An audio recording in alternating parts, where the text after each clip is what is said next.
Swaziland is a small country in southern Africa, bordered to the north, south and west by South Africa. Its population is just 1 million, and Mbabane is its capital.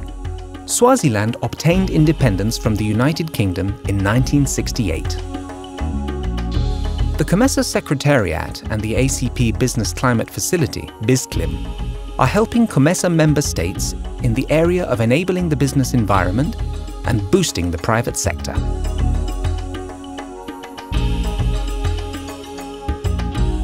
The Comesa Secretariat and Bizclim organized a workshop in Mbabane to discuss regional experiences and best practice in business climate reforms, and to present and validate the proposals on the Business Climate Reform Roadmap, the IT Business Climate Monitoring Tools, and the National Steering Commission. Thierry Mutombo from Comesa and Vipin Bowen from ARCA give us more details. The National Commission is a structure that can be comprised of many stakeholders. We have the government officials, we have the private sector, we have the civil society. Those people are working together for achieving the common results. The National Commission is very important because it involves government at the highest level, it involves private sector at the highest level, it involves a sense of ownership, both at the government and the private sector level, and it also helps to monitor the progress that is being made at the business level. The state and private sector from Swaziland exchanged information with experts during the three-day workshop. We also have an institution called the Swaziland Investment Promotion Authority, which is a parastatal of government that is, primarily set up to help business start up and to help foreign direct investors to be able to find their way or navigate their way around the country in terms of, making sure that they are able to get the right resources, they are in touch with the right people. We believe that the National Commission that is being implemented is actually going to assist in creation of employment and also to help us attract better investments into Swaziland. It is very clear there are certain measures where we are not achieving the expected standards. For instance, obtaining a license, starting a business. Those are the indicators that we, both government and private sector, need to focus on to say what can we improve, and those are the indicators that are there for us, very clear for us to address, and that's what I think we should focus on. The EU also supports this project. What support can the European Union provide to improve the business climate in Swaziland? Well, I think one of the most important things is that it can provide comparative experience of other countries.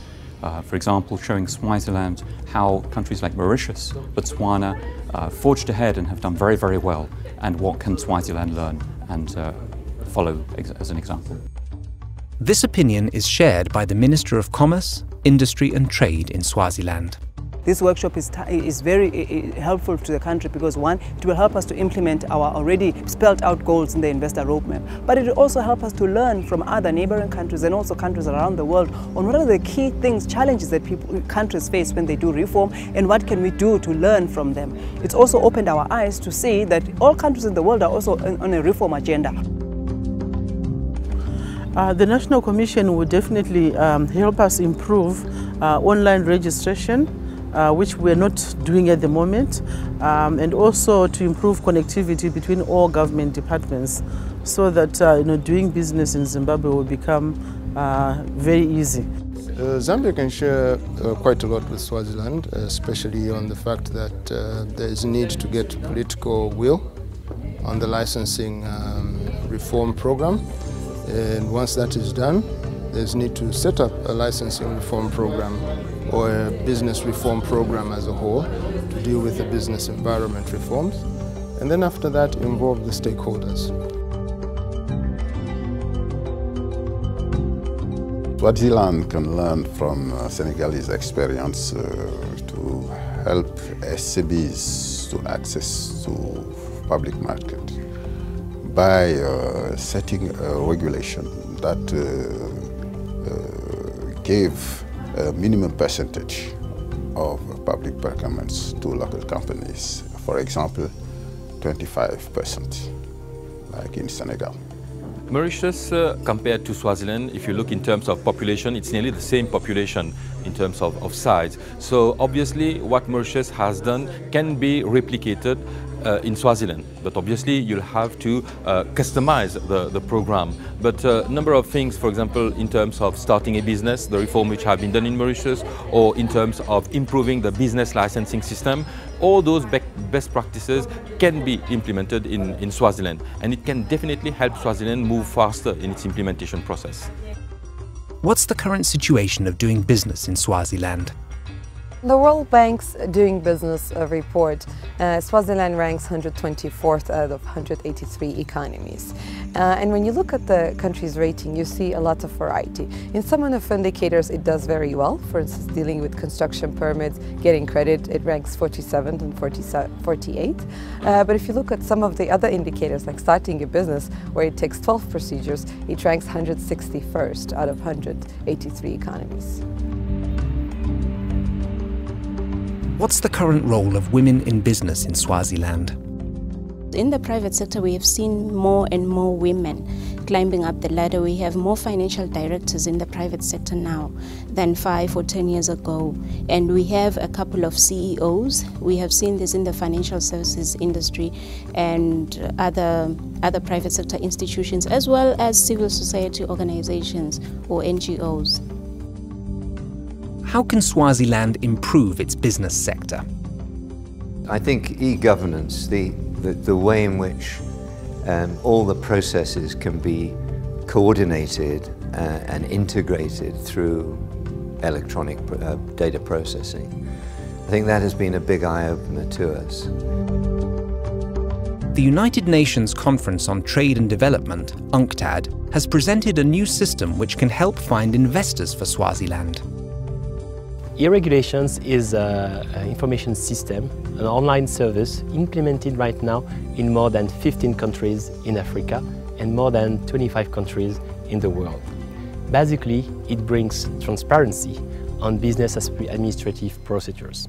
I think it's very important for Swaziland, that has just relaunched a roadmap for business facilitation, to use e-regulations, for instance, to identify where the bottlenecks are, the obstacles are for business investors and for local entrepreneurs.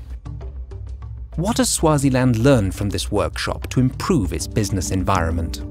You have to move the data, not the people. So Swaziland has to computerize so that investors or business people don't have to move from one office to another office trying to get that permit, that license or whatever. So if we have just a one-stop shop, in the true sense of the one-stop shop, then things would move actually faster and much quicker in Swaziland. Monitoring and evaluation mechanisms are very important for the implementation of any project. And obviously, business climate reforms are highly strategic for the country. First, setting up the National Commission. This is very important to monitor and implement the business climate reforms.